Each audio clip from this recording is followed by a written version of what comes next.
Black perspectives haven't always been centered in the telling of America's story. Now, we're taking center stage. Introducing NPR's Black Stories, Black Truths, a collection of Black-led stories from NPR's podcasts. Search NPR Black Stories, Black Truths wherever you get your podcasts. A charter school for low-income families has thrived at a location where a number of businesses didn't before. YouthBuild McLean County occupied a vacancy in the defunct strip mall at Wylie Drive in Normal in 2010, and it keeps growing. The nonprofit is now celebrating 30 years since its founding. Let's bring back WGLT's Melissa Ellen. Off the beaten path and operating out of a defunct shopping mall, YouthBuild McLean County is serving more students than ever before. It offers free education to low-income students aged 17 to 24, all funded through grants, donations, and public funding from the charter school. This, according to Executive Director Tracy Polson. We've gone from serving anywhere from 25 to 30 students to now serving about 150 students total annually. And that's 75 students in our school program and then another 75 students that we serve in follow-up, because we continue to do follow-up with our students for 1 year after they leave. Polson has been with McLean County YouthBuild for 10 years. She says more than 2,000 students have come through the program in its 30 years of operation. And size isn't the only aspect that's changed. YouthBuild McLean County has evolved from a GED-only program to a high school with expanded vocational programs. Part of YouthBuild's growth has stemmed from the relocation to Wylie Drive from Market Street. Simply put, there's more room. But students have also started asking for more opportunities to explore different career paths, and staff delivered. The organization originally offered only construction as a vocational program for adolescents. Now it offers healthcare and information technology options. Polson says the idea is to add more where possible. Students are coming to YouthBuild in higher volumes as well. A student 10 or 20 years ago may have only heard about the program through a referral from school, the criminal justice system, or some other community partner. Today, people young and old can hear about it from their neighbor or colleagues who've graduated from YouthBuild themselves. Given YouthBuild's roots in helping at-risk adolescents, it's easy to make assumptions about the program and the students in it. Recent graduate Zanaya says she sometimes feels like people think YouthBuild is a school for bad kids. And that's not the case. It's just for people who need more help or one-on-one time. Executive Director Tracy Polson says the organization is about helping students when traditional school settings fail them. That's why there are so many options, both for students learning and career paths. We're able to find and connect with young people who have struggled on almost every level. And we're able to bring them into a loving and safe environment and provide them the key to the castle. Polson says YouthBuild continues to adapt to meet students' needs. This month, it's launching a sensory room for students in emotional distress to regulate. It's also for students who may just need some quiet time. We do feel like when we think about some of the youth violence issues in our community, when we think about crime statistics and things like that, like how can we keep our young people even more safe? That's the key. The key is to give them skills so that they can handle stress and anxiety in healthy ways. For example, in 2018, several youths were killed in unrelated gun violence incidents in Bloomington-Normal area. Polson adds since the pandemic, there have been continued issues surrounding mental health and emotional well-being. Zanaya, Crystal, and Brittany Arden are all recent graduates of YouthBuild. They agree the program brought them to where they are now. Staff helped the three work toward their career aspirations and to draft them.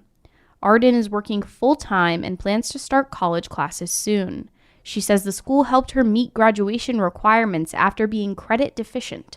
I don't think I would be in the place that I'm in right now if it wasn't for YouthBuild. YouthBuild offered me a bunch of opportunities that I never thought I could get in many levels. And I feel like because of me graduating, I have something to look forward for now.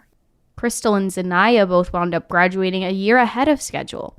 Zanaya is now a store manager and attends real estate school. Crystal says staff helped her narrow down the scope of what she wanted to do. Crystal is taking college classes.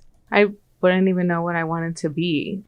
Zanaya says she would still likely be in high school, patiently, or perhaps impatiently, waiting to attend real estate school.